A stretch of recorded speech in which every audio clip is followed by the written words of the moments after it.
Iran's military has been degraded, but can it still threaten U.S. interests in the Middle East, especially the Strait of Hormuz? Michigan Democratic Senator Alyssa Slotkin got some very interesting answers on that today. Republicans don't have many Senate pickup options this year. Is Georgia one of them? Congressman Buddy Carter, who joins us, says yes, but first he has to win the GOP primary. Psychedelics are having their day, legally, in research trials for veterans suffering from depression and post-traumatic stress. California Democrat Lou Correa is here to explain why.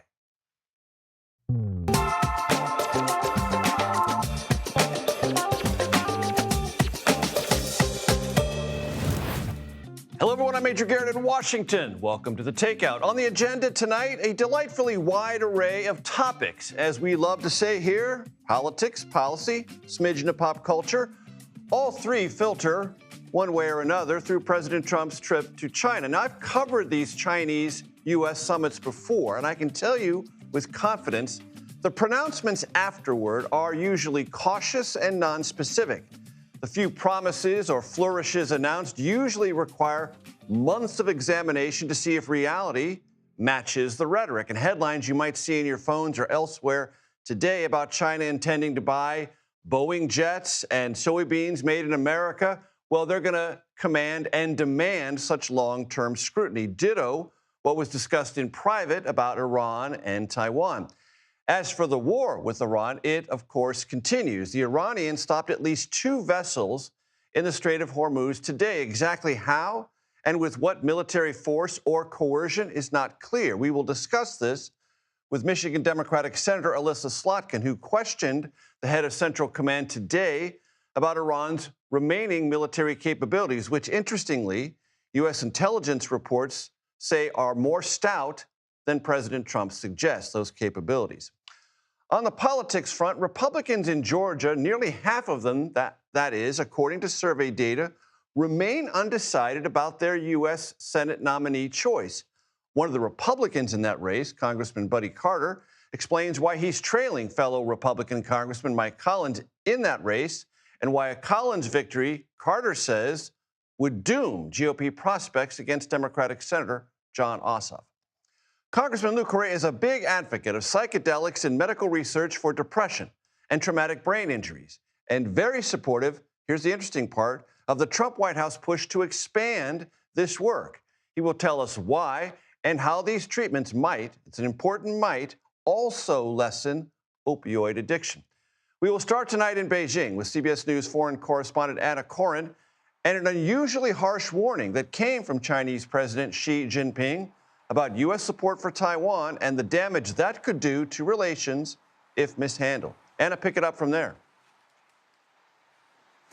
Yeah, Major, we knew that this was the core of core national interests as far as President Xi Jinping was concerned. And we had a lot of warning in the lead up, but certainly when the cameras left the Great Hall of the People, this was the first remarks that President Xi delivered to Trump, and that is Taiwan is the most important issue in the US-China relationship, and that if mishandled, then it could lead to conflict. And this obviously was Xi drawing his red line. We know that he wants America to stop selling weapons. He knows he wants America to change its posture, reduce its support for this island democracy.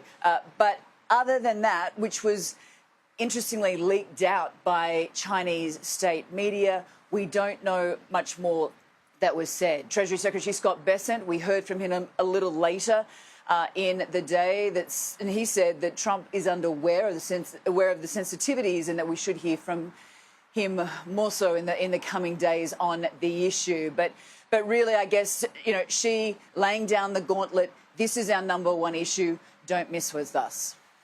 And U.S. officials have also said there was some progress, at least from their point of view, with the Chinese head of state, Xi Jinping, about the Strait of Hormuz and Iran that never obtains nuclear weapons.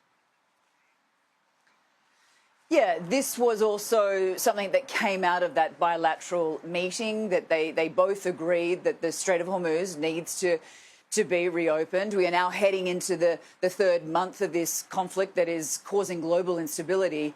And that, yes, Iran should never have a nuclear weapon, but there was no plan as to how to move forward. There was much anticipation that President Trump would, in fact, be asking Xi to help to weigh in, to use his enormous economic leverage over Iran. Of course, China buys up to 90% of Iran's oil. But China also has skin in the game when it comes to this part of the world. A third of its oil and gas comes through the Persian Gulf. So it wants the Strait of Hormuz opened.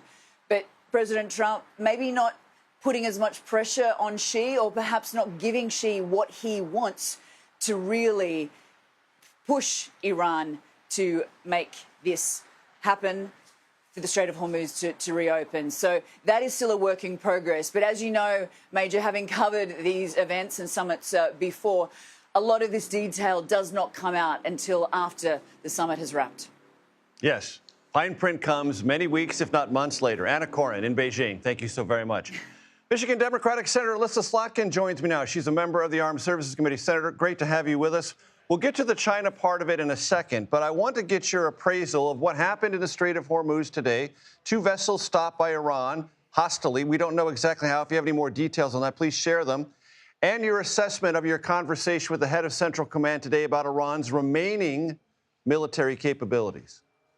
Yeah, well, I think actually you can answer both issues in kind of the same way. Iran maintains the ability to project military power into the Strait of Hormuz and around the region. We've diminished their capabilities. No one questions that, right? They're nuclear, their ballistic missile capabilities, but they're still able to fire on military vessels, commercial vessels, and to hit oil infrastructure around the Persian Gulf. And because of that, I mean, the Strait of Hormuz remains non-passable. It's not moving. Nothing's moving. And so I think it just highlights again and again that you don't have to have a military go toe-to-toe with the United States. Very few militaries, if any, can actually do that. They just have to be able to pop off enough to threaten, you know, our military, or particularly the price of oil, again, by going after that oil infrastructure in order to have a bit of a veto over the Persian Gulf. So that's what we're seeing right now. And what was your takeaway from Admiral Cooper, the head of Central Command, about what the United States has accomplished, what's yet to do, and when this conflict might end? Well, yeah, I mean, again, there's no doubt that with the, the amount of ordnance we've dropped in Iran, that we have diminished their capabilities, nuclear, ballistic missile, terrorism capabilities, things that they were projecting into the Middle East. But what's clear is that we haven't gotten rid of all that capability. And certainly their drones, these cheap drones, these kamikaze drones that they're using inside the Middle East are really difficult for us to counter. And so, the CENTCOM commander talked a little bit about that and sort of said, well, they've still got kind of moderate to low capabilities, but the Persian Gulf isn't open. And so until we deal with that, either militarily or diplomatically, we're just not at the end, and you can't possibly declare victory. Now, at the same time, the American public is paying for this, right? We've got $4 a gallon gas in Michigan. So people know that we haven't resolved this. They want it to be over. They want to go back to, lower gas prices. And I think the administration is sensitive to that, which is why they're not letting this fight escalate in the Persian Gulf. It was clear, Senator, that Chinese President Xi Jinping did a diplomatic flex on Taiwan. The United States did not flex back, rhetorically or otherwise. Maybe it did privately. Your level of concern, if any, about that?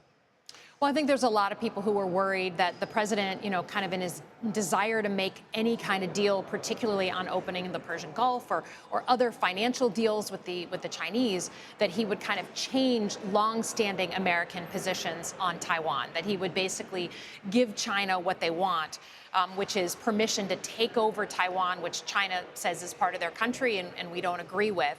And I think the Chinese putting out a statement saying, like, this is our priority, this is our biggest issue, and don't mess with us on this issue, was certainly a shot across the bow. My hope is that the president doesn't give up on that. That would be a huge shift.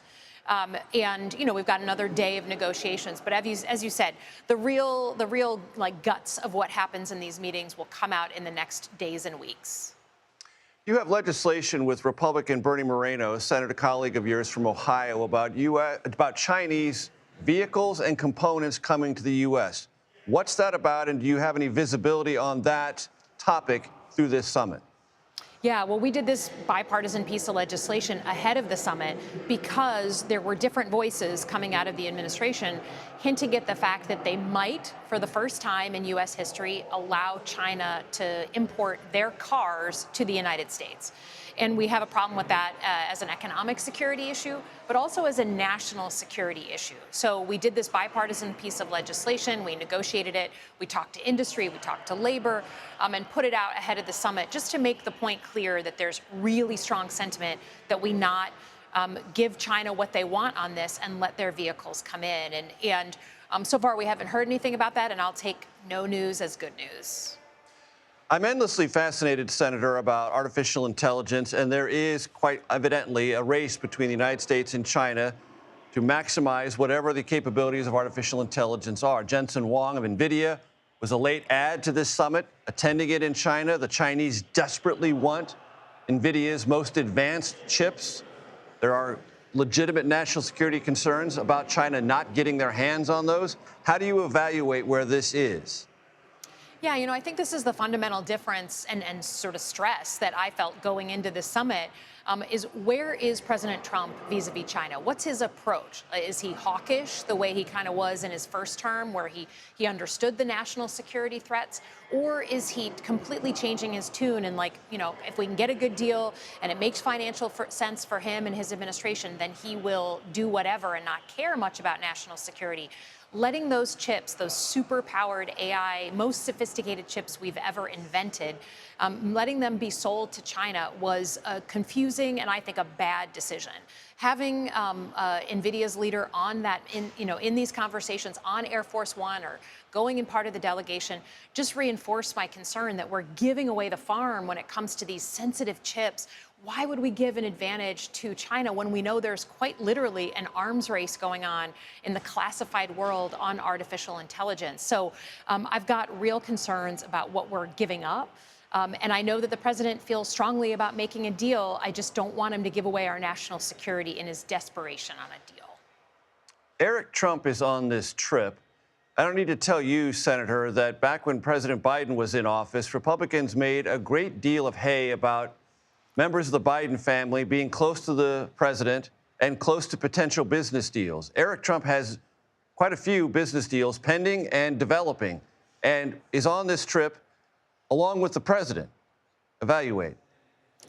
I mean, look, I think we are just at the tip of the iceberg in understanding the level of corruption, of double dealing, of using insider information to enrich the president's family and the president's closest confidants in the cabinet. I think it's just the beginning of this story.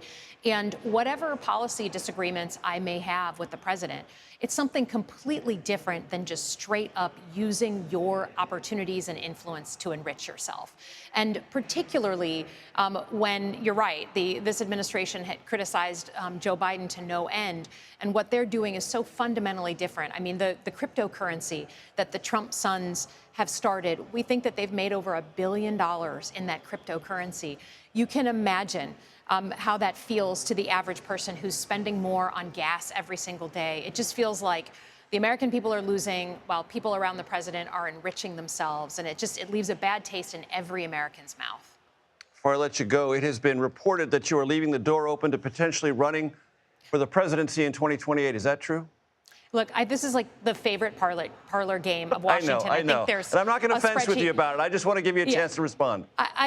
Look, I am talking to everyone who says they're running. It's like a huge spreadsheet of people. It does not have to be me. I want to be a part on the Democratic side of the next generation of leaders who just change the party and make us stronger. And I think that's going to take a new generation. I want to be a part of that one way or another. Michigan Democratic Senator Alyssa Slotkin, I appreciate the time. Thank you. You bet. Thanks. Lanhee Chen joins me now. He's a fellow at the Hoover Institution. Known him for quite a while. Lanhee, it's good to see you. Great to have you on the program. Give me your readout. Good to be with you, Major. Thank you. From a distance. I know it's from a distance, but you're well-versed and you're well-sourced on what's going on in China, publicly and maybe privately. Well, privately is really the thing we ought to all be paying attention to, because there are the conversations that really matter, whether it's with respect to some kind of economic arrangement that China may be agreeing to, the discussion over the future of AI technology and how much of that technology will be transferred from the United States to China. And then more broadly, of course, these geostrategic questions, which China has put front and center in their readout, whether it's Taiwan, which is sort of the sine qua non of issues for the Chinese Communist Party, or issues around what's happening in Xinjiang, human rights, the Strait of Hormuz. These are all the trickier issues. So I imagine that many of these issues are being discussed in private, but publicly at least, the posture that the U.S. is taking is that this is an economic discussion. The posture that China is taking is that this is a geopolitical discussion. And so that is going to be very difficult to square in private. And so I am very curious, to the point that Senator Slotkin made, what we find out over the next couple weeks and months have come out of these conversations between President Xi and Trump. How do you diagram the Jensen Huang, NVIDIA, AI part of this summit and conversations, either cooperatively, maybe, or far more likely in a hostile context with China and the future of artificial intelligence? Well, there's just no question that a lot of the innovation in this area is still happening right here in America. And for China to do what it needs to do, I mean, they talk a lot about the native technology available there, and there's no question that they have managed to grow that sector tremendously. But the reality is that for China to get to where it wants to go, it still needs access to American technology. It needs access to the kinds of things that NVIDIA and other American companies are producing. So this is actually quite an existential issue, I think, for the Chinese. The big question on our part is, how much of that infrastructure is going to be built on the backbone of American innovation and American technology versus technology from somewhere else? So I think that there are mutual benefits to be had. The reality, though, is that right now we are in a strategic competition with China. We are in a posture that makes it very difficult for us to simply say, hey, we'd love to share our gains and our benefits with China and, frankly, with countries that are aligned with China. So that's where the conflict comes in. There's an economic interest for the U.S., obviously, for U.S. companies like NVIDIA, others that are in this space. But fundamentally, in the long run, the question becomes, how much are you willing to gain economically in the short run for potential strategic downside in the long run? And I think that's got to be the issue at the center of these conversations in Beijing now. Lan He, something strikes me about this trip, and I wonder if it strikes you. And it's okay if it doesn't, but I'm just curious if it does. When I've been on these trips, U.S.-China summits, typically before or immediately after, the American president will go to Japan, South Korea, to reassure our allies in the region. President Trump's not doing that. This is a very carefully scripted trip, and the president has benefited from the pomp and circumstance of being greeted in Beijing, having the private tour of these different facilities throughout Beijing, being able to really immerse himself in all of the pageantry that comes with a state visit. And you're right in the sense that the focus of this trip is not about the geopolitical stability of the region. It's not about reassuring allies and friends. That may happen at a later date. That may happen down the road. But this trip is really about the U.S.-China relationship and President Trump's belief that he is single-handedly able to do and negotiate with President Xi in a way that no other American leader can. That's what he's trying to project. That's what this trip is all about. So fundamentally, it doesn't surprise me that we're not seeing, for example, a side trip to Japan or Korea, maybe even to Singapore to reassure some of our Southeast Asian allies about the U.S. posture in the region. So I think that while it is different from what history would suggest we would see, it's not entirely surprising given how the president sees this relationship and sees his role in it. But I'm going to guess, Lan He, that heads of state, foreign ministers, finance ministers from all those name-checked countries, they're going to be burning up the line in the next couple of days to find out what went down. Lan He Chen, Hoover Institution, I appreciate your time and expertise. Thanks so much. Thank you. Still to come on The Takeout, Georgia Republican Congressman Buddy Carter joins us to discuss his bid for the U.S. Senate and a primary electorate that can't seem to make up its mind. Plus, California Democratic Congressman Lou Correa is leading a bipartisan effort to accelerate research and the money behind it into psychedelic drug therapy. He joins us later. The Takeout returns in 90 seconds.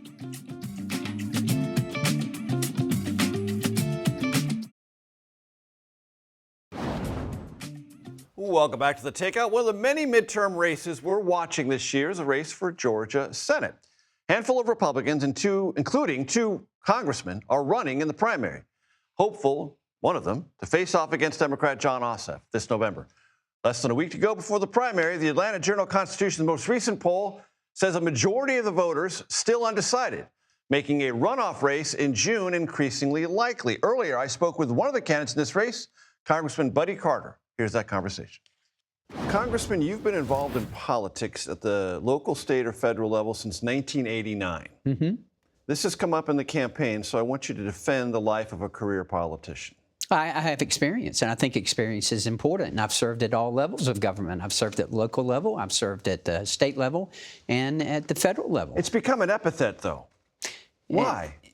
I don't know. I prefer someone with experience. I prefer someone who has been through the process and who understands. If I'm a local official, I want someone at the federal level who has been in my shoes and who knows what I'm going through and who understands it. And I've been there and I've done that. And when I was mayor of the city of Pooler, Georgia, it was the fastest growing city in the state, and infrastructure was a big part of what we were trying to do. I've had that experience, and I use that experience, and I dwell on that experience. How much do you crave President Trump's endorsement? And do you expect him to endorse in this race before Tuesday? Well, obviously, you'd want to have President Trump's endorsement in a primary. In a primary, there's no question about that. And I would welcome his endorsement, and I've tried to get his endorsement. Unfortunately, we've got two members of Congress right now and a slim majority in Congress, so I suspect that he's going to sit this one out.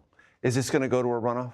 Yes, it will. Georgia's 50+1 state, and it's very difficult to get 50% without going to a runoff. When I ran for Congress the first time, I never could get above 46%. And finally, I just knew I was going to be in a runoff. I pulled back and ended up at like 42% and saved my money for the runoff. Right. Speaking of 50%, that's about how many potential Republican primary voters say they're undecided. Yeah. Why? I don't know the answer to that. I don't know that. Does that mean you're not succeeding? I don't really want to take it that way. I certainly hope it's not that. I think it's just that they have not been engaged up to this point. And time's running out. It is running out. The election is just around the corner. So we've got to make sure that we're educating people and making sure that they know that we are the candidate who can win, and we're the Republican candidate who can bring back conservative values to the state of Georgia. You have mentioned that the current leader in the polls, Congressman Mike Collins, has ethics problems that will haunt him and the party if he becomes the Republican Senate nominee. What do you mean? Well, and what I mean is if Mike Collins is our candidate, we lose. Will you endorse him if he wins? I'll vote for the Republican candidate. There's no question about that. But the point is that we've got to put our best player on the field. You got to win. Remember what Vince Lombardi said, winning's not everything. It's the only thing. We've got to win this race. Georgia is a Republican state with two Democratic senators. You have to put your best player on the field, the one who gives you the best chance to win. If Mike Collins is our candidate, we lose because Mike Collins is under federal investigation now. Congressional ethics investigation. Congressional ethics by a bipartisan committee, 5 Republicans, 5 Democrats who voted 10-0 to move forward with the investigation. And he's under investigation by them for misusing taxpayers' funds. While President Trump and I are voting for the Working Families Tax Cut Act to put more money in taxpayers' pocket, he and his chief of staff were putting money in their pocket. We will lose if he's our candidate. If Derek Dooley is our candidate, we will lose. Derek Dooley has voted once in the last 20 years. He's never voted for President Trump. If those two are our candidates, we lose. And the reason why is the focus is removed from Jon Ossoff's voting record, where it should be, to the fact that he's under federal investigation, to the fact that he's only voted once in 20 years. If Mike Collins is so tainted, why is he still leading? Well, he's got a base of votes, and there are a lot of people who still don't know that he's under investigation like this.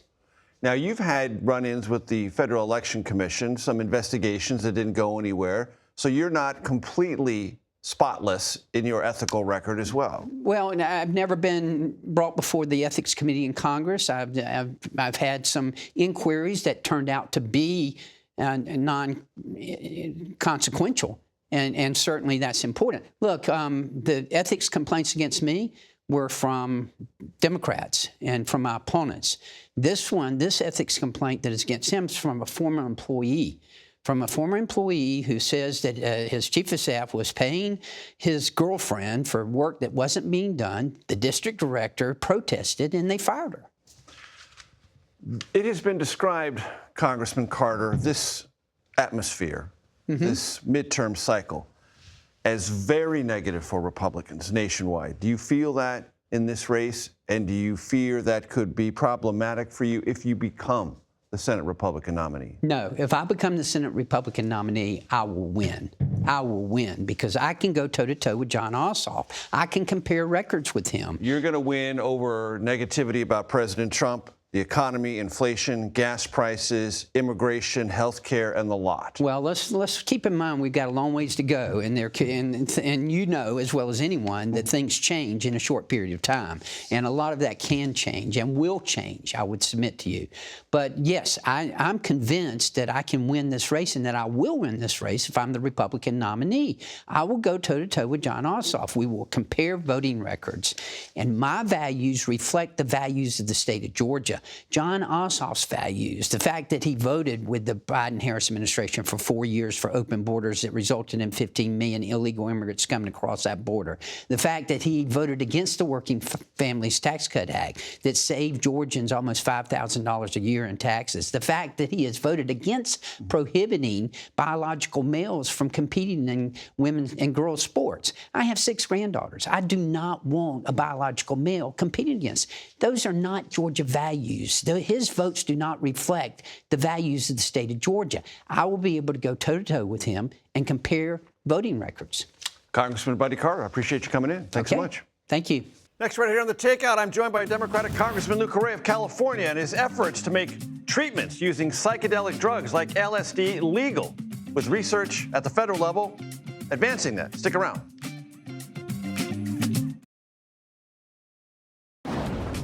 Welcome back to The Takeout. Thanks for hanging out with us. Last month, President Trump, with some fanfare, signed an executive order that speeds up research and increases federal funding for psychedelic drug therapies.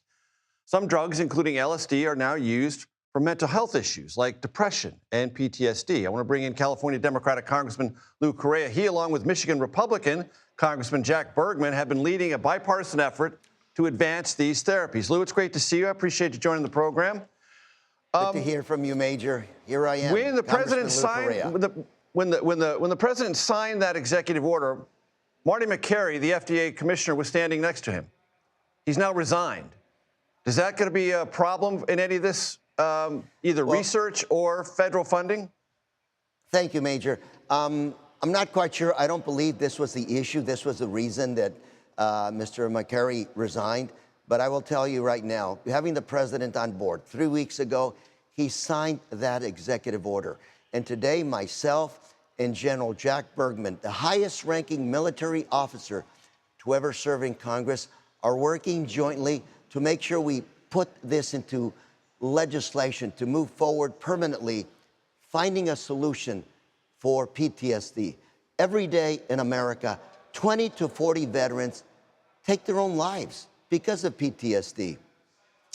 What we want to do is save veterans, make sure that they're healed from those invisible wounds that they bring back from the battlefield. And this, ibogaine, psychedelics, promises to be that magic cure that fixes not only mental health, PTSD, but alcoholism, drug addiction, and a host of other things, maybe Alzheimer's as well. Is it the magic pill? Well, let's find out. How? With research. And that's what we want, medical research to answer these questions. And is it only, from your perspective, Congressman, applicable to veterans with traumatic brain injuries or PTSD, or could it be also for civilians traumatized by other things like mass shootings or car accidents and the like? Absolutely. This promises to revolutionize the way we address mental health in our society. Every time I turn around, I talk to people back home about this medicine, this cure. I hear people telling me, I'm already doing psychedelics. That's what that's what's helping me on a daily basis to deal with my challenges. But think about it. Mental health, alcoholism, drug addiction. This will eventually lead to helping us with the homeless issue. This will revolutionize the way we treat mental health in America. But we have to start with treatment. And remember, the biggest challenge that we have is 70 years of a war on drugs, 70 years of saying this is bad. No, I know veterans, I know members of Congress that have been cured, members of Congress that have told me, I was ready to end my life. And I went to Mexico, I got treated, I'm cured. I want to share this with other veterans. This is what we want. Take care of our veterans. And it's shameful that right now in America, we can't legally treat them. They have to go to Mexico to legally get treated. And this is no way to take care of our veterans or our population that is dealing with mental health issues. And I'm glad President Trump is on board with us. There's an opioid angle here. You've talked about addiction, but I've read in the research literature, there is a particular opioid component to this that also shows some measure of promise. And I know you don't want to overpromise, but it does look encouraging. It looks like the magic cure. I've got a young man back home that I work out with, made friends with him. He told me, he opened up to me, he said, look, I've taken these synthetic drugs I was addicted to. I did mushrooms. I was cured. I no longer am addicted.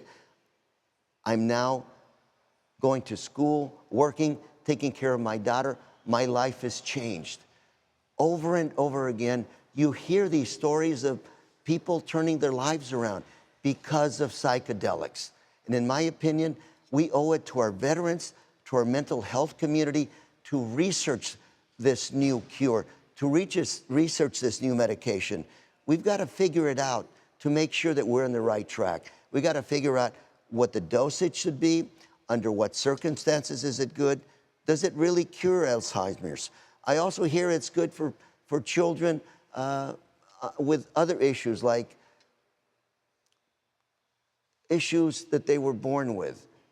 And so let's make sure we address this issue. Let's make sure we study psychedelics.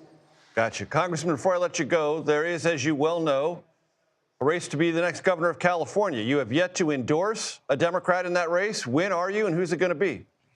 Well, I like Javier Becerra. I think he's a person who has had a lot of experience, 20, 30 years in Congress. He's Secretary of Health and Human Services, California's Attorney General. I think he's got the qualifications to be the next Attorney General of California, the next Governor of California. And I have to know him personally. I think he can lead California right down the middle and fix problems for Californians.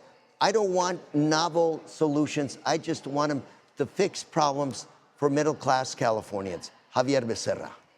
So that's your endorsement. Very good. California Democratic Congressman Lou Correa, I appreciate it very much. Thank you. Major, thank you very much. Next, what Chinese Americans told CBS News about their hopes for the China summit with President Trump and some of the things they're still nervous about when it comes to speaking out, if they're inclined to do so, against President Xi Jinping. That's next right here on The Takeout.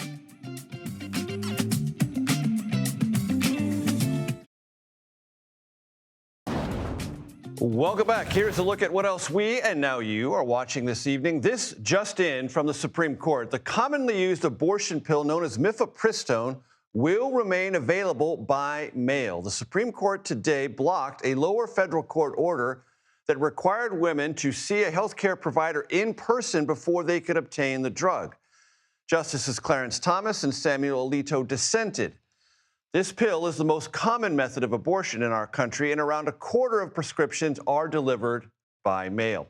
Also, the Supreme Court handed down a unanimous ruling today that will allow for freight brokers or logistics companies to be sued for liability in some truck crashes.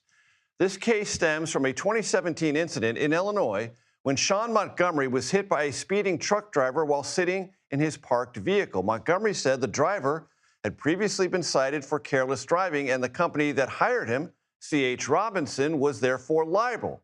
Our Jim Axelrod investigated C.H. Robinson and other brokers like it and found it had hired thousands of trucking companies with a history of safety practice violations, including companies that would repeatedly change their name to cover up these underlying safety issues. Senators today unanimously approved a resolution to withhold their pay during any future government shutdown. The effort was led by Louisiana Republican Senator John Kennedy, who called the measure a shared sacrifice after thousands of federal workers went without pay as a result of 2 recent government shutdowns. This change will apply to partial shutdowns as well, including the lapse of funding for DHS that lasted a historic 76 days. This will take effect the day after the midterm elections. Some Chinese Americans are hopeful the Trump-Xi summit represents a turning point for U.S.-China relations. Anna Schechter joins us now from New York with more. Anna, what did you learn? Well, hope against hope, right, Major? It's unlikely, but when I actually brought up the summit and the fact that President Trump is in Beijing, the members of the Chinese community out in Flushing, they said, you know what, this is great. It's great optics, and we hope that there's a strong China and a strong U.S. and that they can work together. They did not seem worried about the major obstacles like the war with Iran, tariff issues, trade issues, this AI race. But, you know, when I asked them about Xi Jinping and for their take on him, nobody wanted to talk about that. And that is because he's leading essentially a repressive regime in that there is no freedom of speech in China. And those tentacles do reach around the globe. And the PRC really wants to control the narrative about China's agenda and its place on the world stage, Major. So, Anna, that really intrigues me, what you just said, because they're in America. They have free speech rights here. That's evidently true. And yet they're still nervous residually about either being discovered or having some reprisals so far away from China, even when they're in Flushing, New York? Absolutely, because many of them have relatives back in mainland China.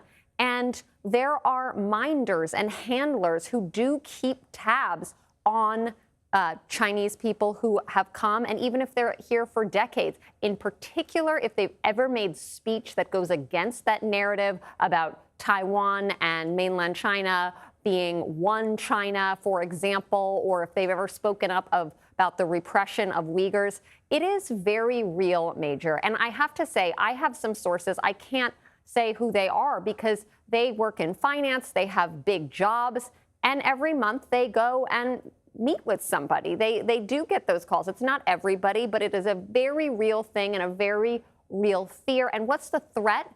Harm to their family members back at home, Major. So just very quickly, you mean minders here interact with those people that you interact with just to keep an eye on them? That's exactly right. Or the phone calls might be, or WeChat messages might be coming from somebody in China, Major. Anna Schechter, great stuff as always. Thank you so very much. Coming up, our daily CBS Radio flashback. Tonight's clip, the final radio broadcast from the legendary Douglas Edwards, before he went on to be the first CBS Evening News anchor. Bet you didn't know that. We'll tell you more about it when we come back. Time for our CBS Radio clip of fame. The first anchor of an American TV news broadcast was not Walter Cronkite. It was Douglas Edwards. Edwards worked for CBS News Radio for 6 years before becoming America's first TV news anchor, presenting the CBS television news that was then renamed the CBS Evening News. Edwards did that from 1947 to 1962, when television was emerging as a powerhouse medium. That show ran for 15 minutes.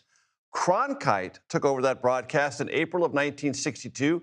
It was expanded to 30 minutes and became the CBS Evening News with Walter Cronkite. And Cronkite became a figure of journalistic renown, but he stood on the shoulders of Douglas Edwards. Edwards remained at CBS doing considerable TV and radio work until April 1st, 1988. This is his last broadcast for CBS Radio. And you will note that the news in that broadcast about turmoil at the Justice Department, flare-ups in the Middle East, ring more than mildly familiar. CBS News, I'm Douglas Edwards. Attorney General Edwin Meese says he feels gratified now that independent counsel James McKay has found no evidence to date that could lead to an indictment against him. Meese met with reporters in Washington within the hour to say that he has no intention of resigning and that nominees for top jobs in the Justice Department left vacant by resignations will be announced next week. Deborah Potter reports. Meese said he has no intention of stepping aside based on what he called allegations by unscrupulous people. He conceded that the reason two of his top aides resigned this week was their concern that the investigation of Meese by a special prosecutor was hampering the work of the Justice Department. But he rejected charges that he has become a liability. I doubt that it's very widely held, and I have had so many expressions to me personally to the contrary, so that I think that the action that I'm taking is in the best interest of the department, and I'm satisfied with that. Meese said reports that he is preoccupied with the investigation and putting in very little time on the job are totally untrue, and he said he intends to carry on with his duties as long as the president wants him to. Deborah Potter, CBS News at the Justice Department.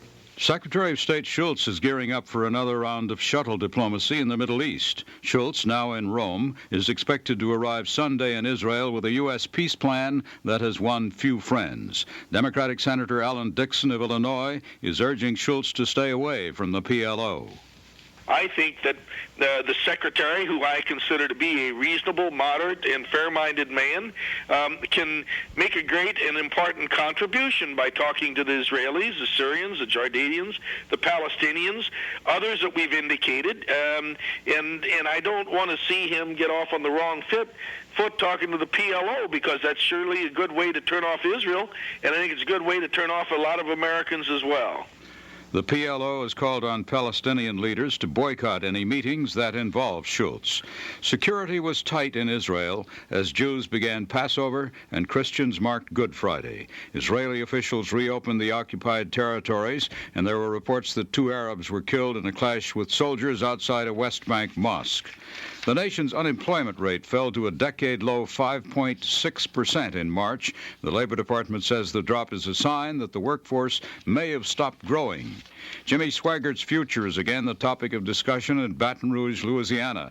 District officials of the Assemblies of God Church are meeting to review their 3-month suspension of Swaggart. The fiery preacher, who says he'll return to the pulpit in May, was told by national church officials to stop preaching for 1 year, this as punishment for his involvement with a prostitute. At 3 minutes past the hour, this is CBS News. Campo Corporation of Canada has won a bitter fight with Macy's over Federated Department Stores. Campo has agreed to pay more than $6.5 billion for the parent company of Bloomingdale's and Abraham and Straus stores. Campo also agreed to let Macy's buy 2 major divisions of Federated. President Reagan has begun a 10-day Easter vacation in California. Before leaving Washington, Mr. Reagan put pen to paper signing the new Contra aid bill. A White House spokesman says the president hopes the next round of peace talks, set to start soon, will help bring about democratic reforms in Nicaragua. End of an era in broadcasting. After 46 years in the business, a man who's graced the radio airwaves is packing it in and moving on. Today may be my last day, but I'm talking now about 68-year-old Simon Geller. For nearly 3 decades, he's run a one-man radio station in Gloucester, Massachusetts. This is CBS News. Douglas Edwards, CBS News. Douglas Edwards died in 1990 at the age of 73. I would not be here without him. Almost none of us would. Happy Thursday, everyone. This is The Takeout. Relentlessly curious, reliably civil, occasionally clever. The Daily Report is next.